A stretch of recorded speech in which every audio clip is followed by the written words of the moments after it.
کے ساتھ پیش کی جاتی ہیں۔ الحمدللہ رب العالمین والصلاة والسلام علی سید المرسلین، اما بعد فاعوذ باللہ من الشیطان الرجیم، بسم اللہ الرحمن الرحیم۔ الصلاة والسلام علیک یا رسول اللہ وعلی آلک واصحابک یا حبیب اللہ۔ الصلاة والسلام علیک یا نبی اللہ وعلی آلک واصحابک یا نور اللہ۔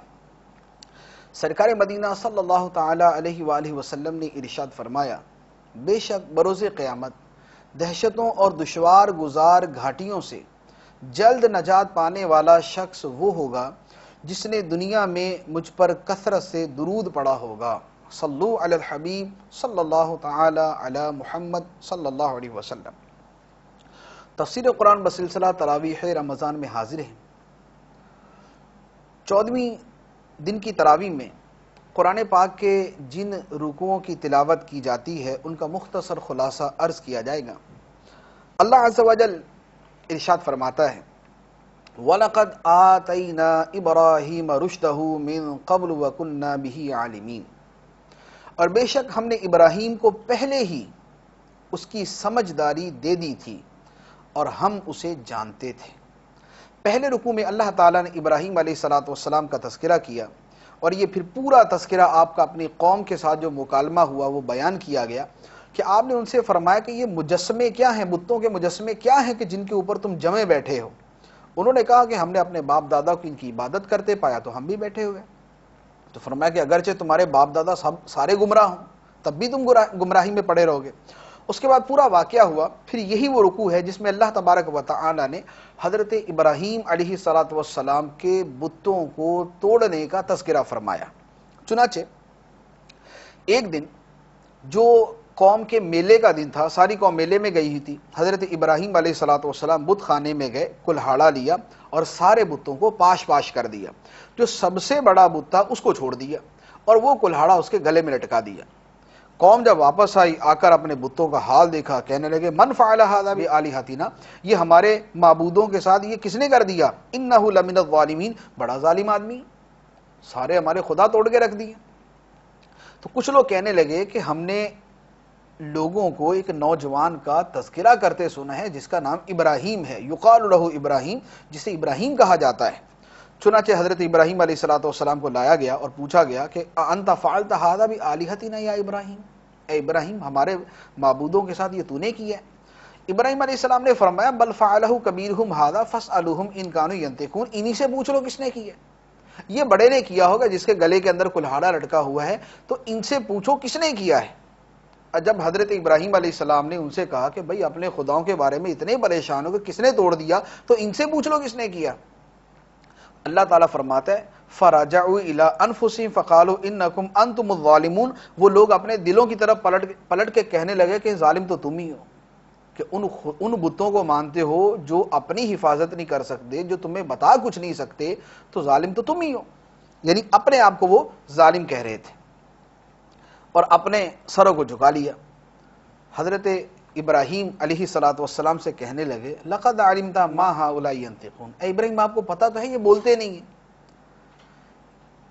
ابراہیم علیہ السلام نے فرمایا افتعبدون من دون اللہ ما لا ينفعکم شیئا ولا یضرکم، کیا تم اللہ کے سوا ان کی عبادت کرتے ہو جو نہ تمہیں نفع دے سکے نہ نقصان دے سکے؟ اف لکم، تمہارے اوپر تو افسوس ہے، وَلِمَ تَعْبُدُونَ مِن دُونِ اللَّهِ، اور جن کی تم اللہ کے سوا عبادت کرتے ہو ان پر افسوس ہے۔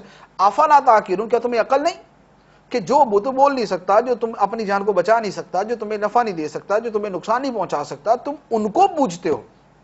اب قوم کے پاس جواب تو تھا کوئی نہیں، تو قوم نے کہا حرقوہ وانصروا آلہتکم ان کنتم فاعلین، ان کو جلا دو، ابراہیم علیہ السلام کو جلا دو، آگ میں ڈال دو، اور اپنے معبودوں کی مدد کرو اگر تمہیں کچھ کرنا ہے۔ یعنی یہ وہی ہے کہ جہالت کے اندر نعرے بازی شروع کر دی کہ نہیں بھی بتوں کی مدد کرو، خداؤں کی مدد کرو، تو یہ نعرے بازی شروع کر کے ابراہیم علیہ السلام کے خلاف ایک تحریک برپا کر دی۔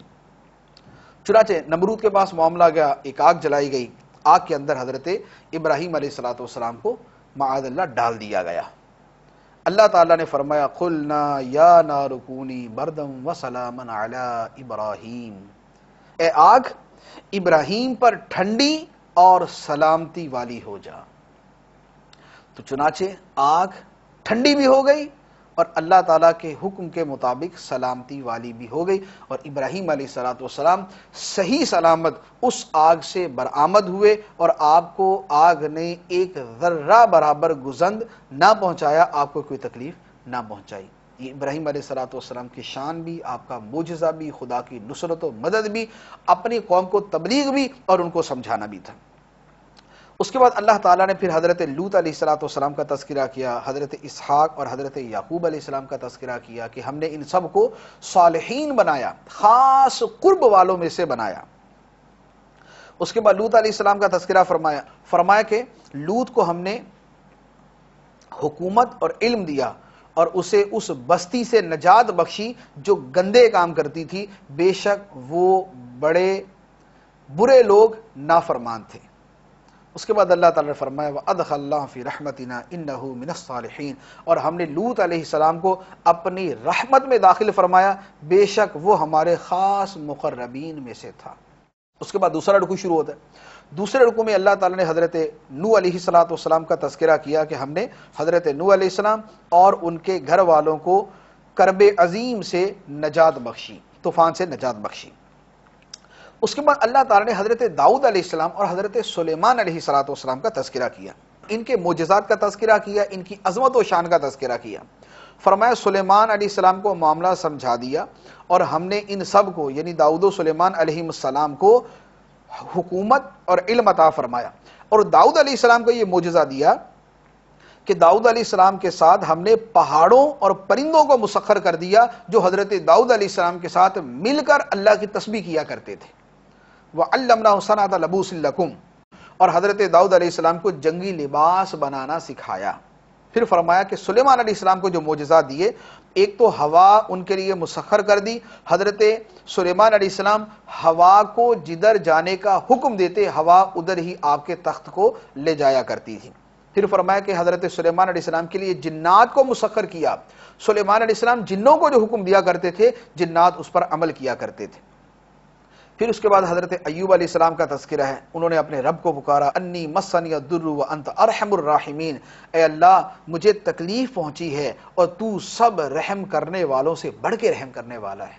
اے اللہ مجھے بیماری پہنچی ہے تو شفا عطا فرما، مجھے تکلیف پہنچی ہے تو مجھے تکلیف سے دوری عطا فرما۔ تو اللہ تعالیٰ نے کی دعا کو قبول فرمایا۔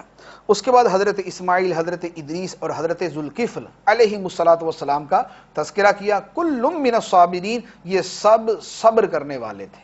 پھر اس کے بعد اللہ تعالیٰ نے حضرت یونس علیہ السلام کا تذکرہ کیا، وَذَنُّونَ، اور مچھلی والے کو یاد کرو، حضرت یونس علیہ السلام کو جب آپ اپنی قوم پر ناراض ہو کر نکلے کہ یہ تو ایمان قبول کرتی نہیں، لیکن ابھی اللہ تعالیٰ کی طرف سے وہاں سے جانے کا اجازت نامہ نہ ملا تھا کہ آپ وہاں سے چل پڑے، تو آپ کو امید یہی تھی کہ میں تو اللہ تعالیٰ کی رضا کے لیے نکلا ہوں اور قوم کے کفر پر ناراض ہو کر اور ان کے ایمان لانے سے مایوس ہو کر نکلا ہوں تو میرے اوپر کوئی سختی نہیں ہوگی۔ لیکن اللہ تبارک و تعالیٰ کی بارگاہ میں جن کے مرتبے بہت بلند و بالا ہیں تو ان کے چھوٹے چھوٹے معاملات پر بھی ان کی تنبیہ فرمائی جاتی ہے۔ چنانچہ حضرت یونس علیہ السلام مچھلی کے پیٹ میں آپ کو جانا ہوا، وہاں پر آپ 40 دن تک رہے اور وہاں پر اللہ تعالیٰ کی بارگاہ میں عرض کیا، فنادا فی الظلمات اللہ الہ الا انت سبحانک انی کنت من الظالمین، آپ نے مچھلی کے پیٹ کے اندھیروں میں پکارا، اے اللہ تیرے سوا کوئی معبود نہیں، تو ہر عیب سے پاک ہے، بے شک میں ہی زیادتی کرنے والوں میں سے ہوں، مجھ سے جو ہے یہ خطا ہوئی، ورنہ اے اللہ تو ہر عیب سے پاک ہے اور اے اللہ تیرے سوا کوئی معبود نہیں۔ تو اللہ تعالیٰ نے حضرت یونس علیہ السلام کی اس فریاد اور دعا کو اپنی بارگاہ میں قبول فرمایا، انہیں بھی نجات عطا فرمائی۔ تو یہ مشہور آیت ہے جسے آیت کریمہ کے نام سے ہم جانتے ہیں۔ اس کے بعد اللہ تعالیٰ نے حضرت زکریا علیہ السلام کا تذکرہ کیا، زکریا علیہ السلام کو حضرت یحییٰ علیہ السلام عطا کیے گئے۔ پھر فرمایا انہم کانوا یسارعون فی الخیرات، یہ جتنے نبیوں کا تذکرہ ہوا یہ سارے کے سارے نیکی کے کاموں میں جلدی کرنے والے تھے، وَيَدْعُونَنَا رَغَبًا وَرَهَبًا، اور ہمیں بڑی رغبت سے اور بڑے ڈر سے پکارتے تھے، وَكَانُوا لَنَا خَاشِعِينَ، اور ہمارے حضور دل سے جھکنے والے تھے۔ یہ اللہ کے نبیوں کی شان، اور اللہ تعالیٰ یہی اوصاف مومنین کے اندر بھی پسند فرماتا ہے، ہمارے اندر بھی اللہ تبارک و تعالیٰ یہی اوصاف پسند فرماتا ہے۔ کیا؟ نیکی میں جلدی کرنا، جہاں نیکی کا کام ہے وہاں جلدی کرنا، تاخیر نہ کرنا۔ اور دوسرا، اللہ تعالیٰ کو رحمت کی امید اور عذاب کے ڈر سے پکارنا، رغبت اور رہبت، خوف اور امید کے ساتھ اللہ کو پکارنا۔ اور تیسری بات فرمائی کہ دل سے اللہ کے حضور جھکنے والا ہونا، دل بھی خدا کی بارگاہ میں جھکا ہو، اس کی اطاعت کے سامنے، اس کی عظمت کے سامنے، اس کی ہیبت کے سامنے، اس کے جلال کے سامنے دل جھکا ہوا ہو۔ تو اللہ تعالیٰ نے ان کا تذکرہ فرمایا۔ اس کے بعد یاجوج ماجوج کا تذکرہ کیا، جنتیوں اور جہنمیوں کا تذکرہ کیا گیا، اور اس کے بعد اسی رکوع کے اندر قرآن پاک کی مشہور آیت جو مسلمانوں کے بچے بچے کی زبان پر ہے، سرکار دو عالم نور مجسم صلی اللہ تعالی علیہ وآلہ وسلم کی عظمت و شان پر مشہور آیت مبارکہ، اللہ تعالیٰ ارشاد فرماتا ہے وَمَا أَرْسَلْنَاكَ إِلَّا رَحْمَةً لِّلْعَالَمِينَ، اور ہم نے تمہیں تمام جہانوں کے لیے رحمت بنا کر ہی بھیجا۔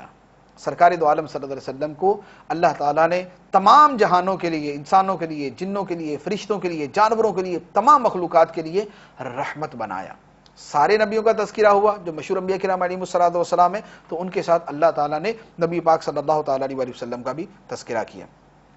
اس کے بعد چوتھے رکوع سے سورہ حج شروع ہوتی ہے۔ سورہ حج کے شروع میں اللہ تعالیٰ نے قیامت کا منظر بیان کیا، ارشاد فرمایا اے لوگو اپنے رب سے ڈرو، بے شک قیامت کا زلزلہ بہت بڑی چیز ہے۔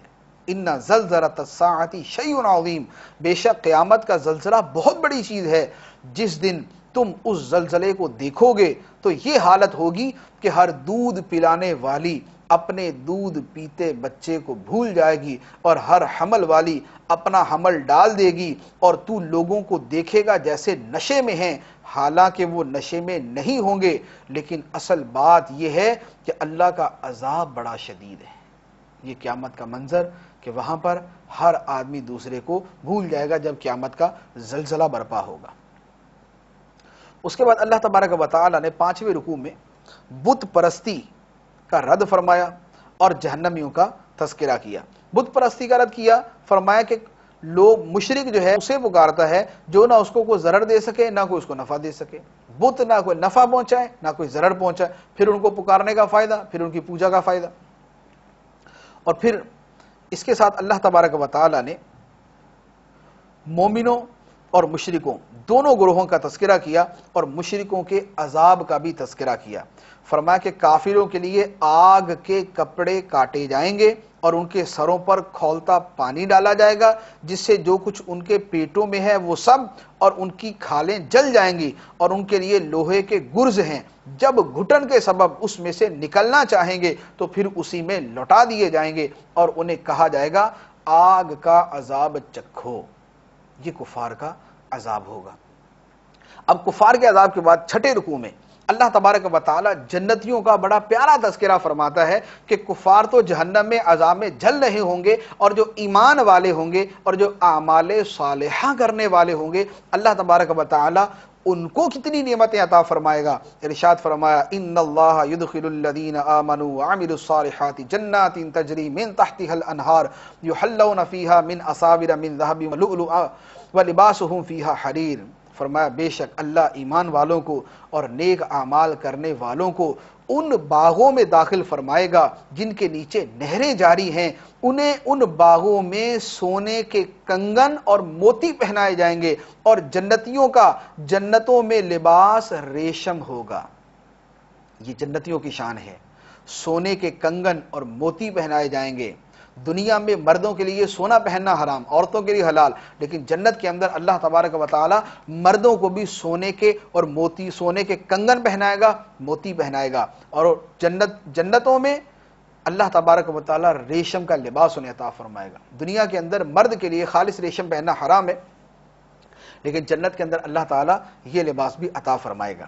ساتویں رکوع میں اللہ تعالیٰ نے حج کا بیان کیا، اور یاد کرو جب ہم نے ابراہیم کو اس گھر خانہ کعبہ کا صحیح مقام بتایا اور حکم دیا کہ میرے ساتھ کسی کو شریک نہ کرنا، اور میرے گھر کو طواف کرنے والوں اور قیام کرنے والوں اور رکوع سجدہ کرنے والوں کے لیے خوب صاف ستھرا رکھو۔ ابراہیم علیہ السلام نے خانہ کعبہ کو تعمیر کیا. پھر جب تعمیر ہو چکا، خانہ کعبہ کی تعمیر ہو چکی، تو اللہ تعالیٰ نے ابراہیم علیہ السلام سے فرمایا وَأَذِّن فِي النَّاسِ بِالْحَجِّ، اور لوگوں میں حج کا عام اعلان کر دو، حج کا عام اعلان کر دو.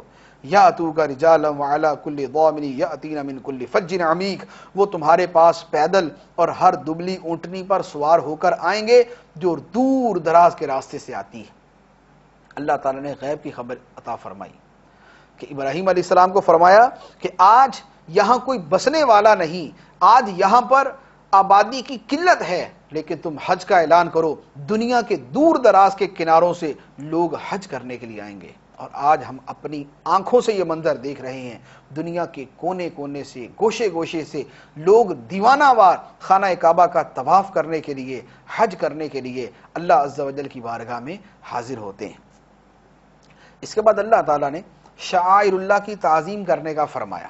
ارشاد فرمایا وَمَن يُعَظِّمْ شَعَائِرَ اللَّهِ فَإِنَّهَا مِن تَقْوَى الْقُلُوبِ، اور جو اللہ کی نشانیوں کی تعظیم کرے تو یہ دلوں کی پرہیزگاری ہے. اللہ کی نشانیاں کیا ہیں؟ خانہ کعبہ اللہ کی نشانی، اللہ کے نبی اللہ کی نشانی، جہاں اللہ کے مقدس بندے ہوں وہ جگہ اللہ کی نشانیاں. جیسے حضرت ہاجرہ رضی اللہ تعالی عنہا صفا اور مروہ پر آپ نے چکر لگائے تو صفا اور مروہ خدا کی نشانیاں، ان الصفا والمروہ من شعائر اللہ. تو جہاں اللہ کے ولی کے قدم لگے وہ اللہ کی نشانیاں، اور اللہ تعالیٰ کی نشانیوں کی جو تعظیم کرتا ہے اللہ تعالیٰ اسے دل کا تقوی عطا فرماتا ہے. تو جہاں اولیاء کے قدم لگے ہوں، جہاں اولیاء کے مزارات ہوں، جہاں اولیاء کرام کا وجود ہو، وہ اللہ کی نشانیاں، ان جگہوں کی تعظیم کرنے پر اللہ تبارک و تعالیٰ دلوں کا تقوی بڑھا دیتا ہے. اس کے بعد 8ویں رکوع میں اللہ تعالیٰ نے قربانی کا بیان فرمایا. حج کے دوران جو قربانی کی جاتی ہے اس کی متعدد صورتیں بیان فرمائی، اس کے چند احکام اور چند صورتیں بیان کی. اس کے بعد فرمایا کہ یہ جو گوشت ذبح کر کے تم قربانی کرتے ہو، اللہ کی بارگاہ میں کیا پہنچتا ہے؟ تم نے گوشت، تم نے جانور ذبح کیا، گوشت تم نے کھا لیا یا بانٹ دیا، کچھ بھی کیا، اللہ کی بارگاہ میں کیا گیا؟ فرمایا لن ینال اللہ لحومها ولا دماؤها، اللہ کے ہاں ہرگز ان قربانیوں کے نہ گوشت پہنچتے ہیں نہ خون. اللہ تعالیٰ کی بارگاہ میں قربانیوں کا گوشت اور خون نہیں پہنچتا. وَلَٰكِن يَنَالُهُ التَّقْوَىٰ مِنْكُمْ، البتہ تمہاری طرف سے پرہیزگاری اس کی بارگاہ میں پہنچتی ہے. یہ ذبح کرنا یہ تو حکم الہی ہے، یہ تو حکم الہی پہ عمل ہے، اور یہ عظیم شے ہے، اور حکم الہی پہ عمل ذبح کر کے ہی ہوگا. لیکن جو اللہ تعالیٰ کی بارگاہ میں چیز ہے وہ تقویٰ پہنچتی. کتنا اخلاص، کتنے اخلاص اور کتنی دینداری کے ساتھ، کتنے خلوص قلب کے ساتھ قربانی پیش کی ہے. ریاکاری کے طور پہ ہے تو کچھ بھی نہیں، پھر گوشت ہے، خون ہے. اخلاص کے ساتھ اللہ تعالیٰ کی بارگاہ میں قربانی کی جائے تو اللہ تعالیٰ تک وہ اخلاص پہنچتا ہے، وہ تقویٰ پہنچتا ہے. 9ویں رکوع میں اللہ تعالیٰ نے مظلوم مسلمانوں کو جہاد کی اجازت عطا فرمائی. فرمایا اذن للذین یقاتلون بانہم ظلموا وان اللہ علی نصرہم لقدیر، جن مسلمانوں سے لڑائی کی جاتی ہے انہیں بھی جہاد کی اجازت دے دی گئی ہے کیونکہ ان پر ظلم کیا گیا ہے. اس سے پہلے جہاد کی اجازت نہیں تھی. جہاد کی اجازت کب ہوئی؟ جب مسلمان مدینہ منورہ میں آ گئے، پھر وہاں پر جہاد کی اجازت دی گئی کہ چونکہ تم پہ ظلم کیا جاتا ہے، اس ظلم کے بدلے میں تمہیں بھی بدلہ لینے کی اجازت دی گئی.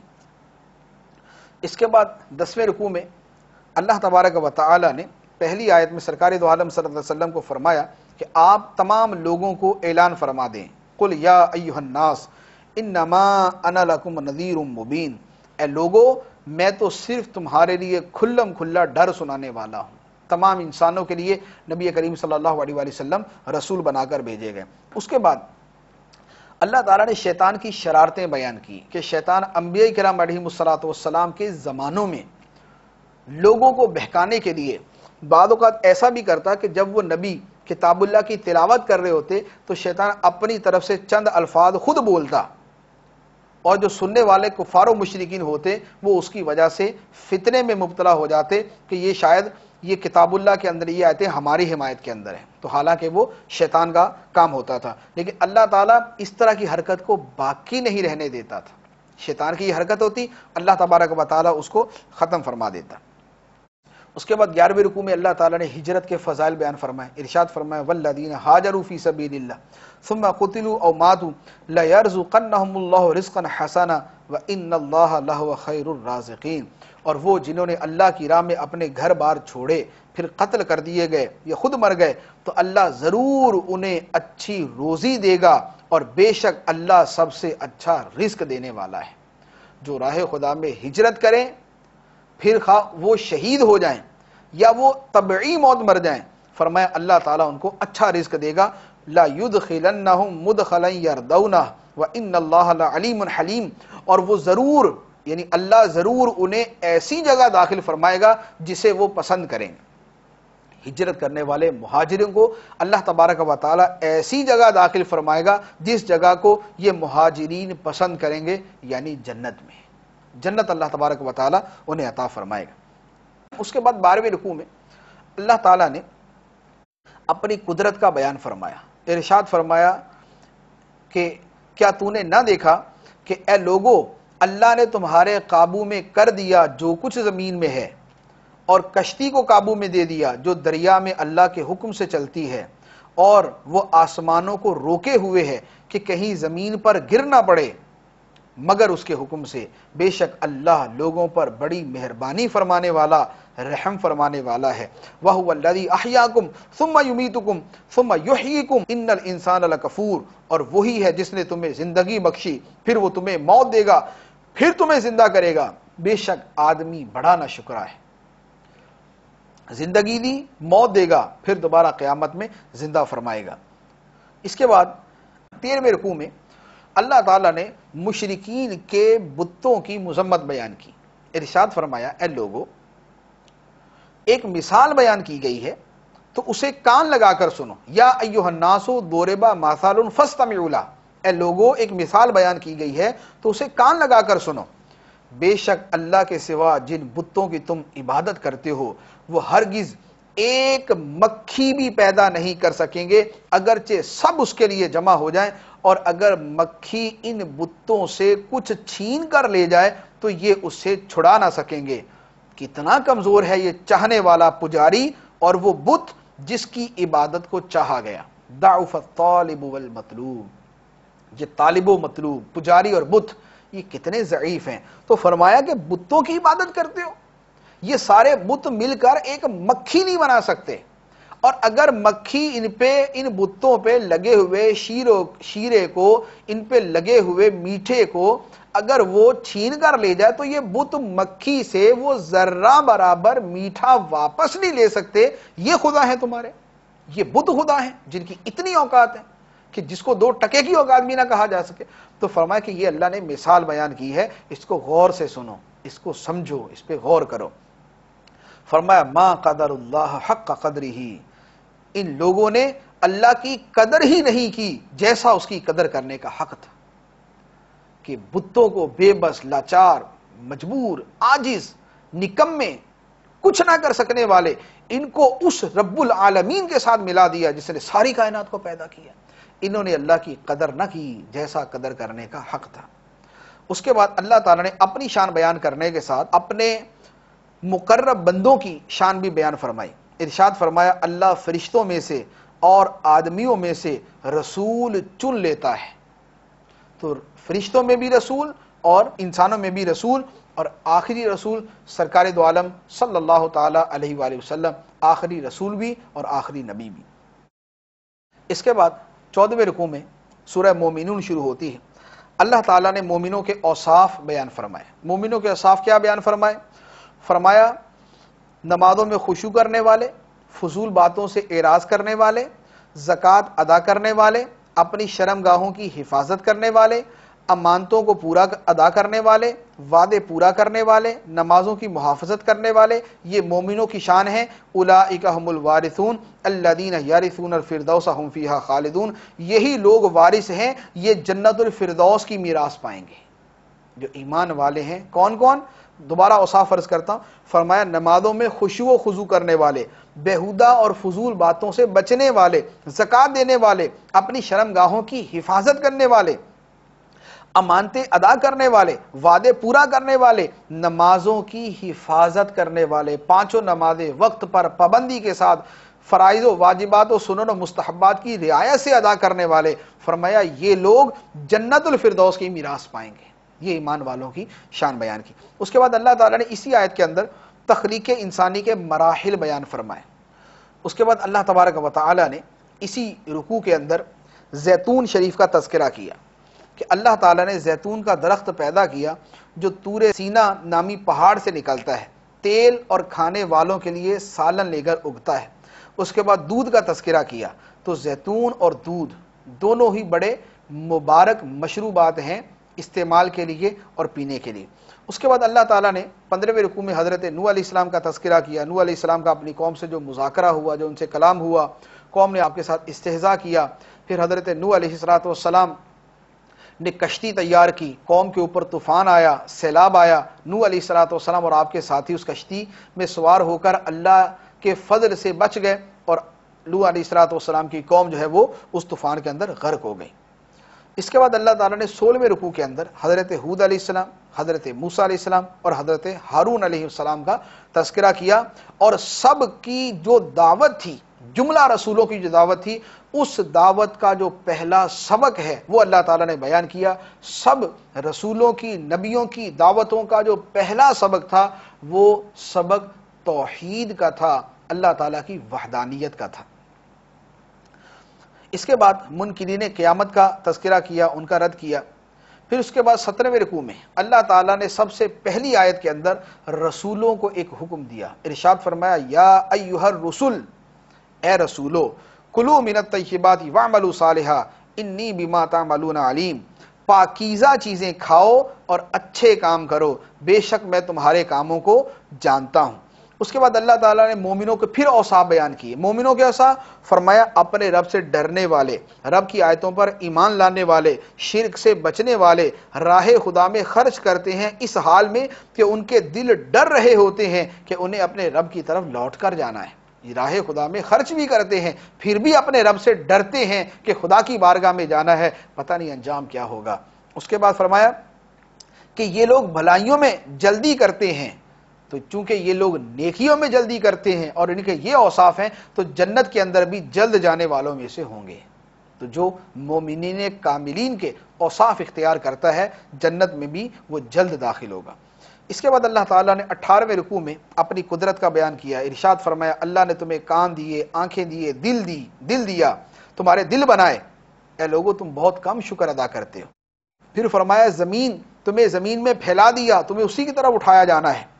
پھر فرمایا اللہ زندگی دیتا ہے، وہی موت دیتا ہے، رات اور دن کا بدلنا سب اسی کے اختیار میں ہے۔ تو جس کی یہ ساری قدرتیں ہیں وہی اے لوگو قیامت کے دن تمہیں دوبارہ اٹھائے گا اور تمہیں اس کی بارگاہ میں جا کے حساب دینا ہوگا۔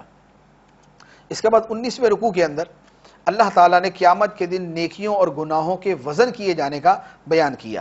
پھر جہنمیوں کے بارے میں بیان کیا کہ قیامت کے دن جہنمی جب جہنم میں ہوں گے تو وہاں پر فریاد کریں گے کہ ہمیں کسی طرح اس جہنم سے نکال دیا جائے، کہیں گے اے ہمارے رب ہم پر ہماری بدبختی غالب آ گئی اور ہم گمراہ لوگ تھے، ہماری بدبختی تھی کہ ہم نے ایمان قبول نہ کیا، اے ہمارے رب ہمیں دوزخ سے نکال دے، پھر اگر ویسے کریں تو بے شک ظالم ہے، اے اللہ اب نکال دے، ایک مرتبہ بھیج دے، دوبارہ کریں گے تو ظالم ہیں۔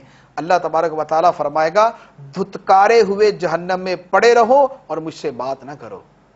بار بار یہ عرض کریں گے، یہ فریاد کریں گے، اے اللہ دوبارہ ایک مرتبہ دنیا میں بھیج دے۔ اللہ تعالیٰ فرمائے گا تمہیں دنیا میں کتنی مرتبہ سمجھایا گیا، کتنے رسول آئے، کتنی کتابیں آئیں، کتنا سمجھانے والے آئے، تم نے ان کی نہ مانی، اب دھتکارے ہوئے جہنم میں پڑے رہو اور مجھ سے بات نہ کرو۔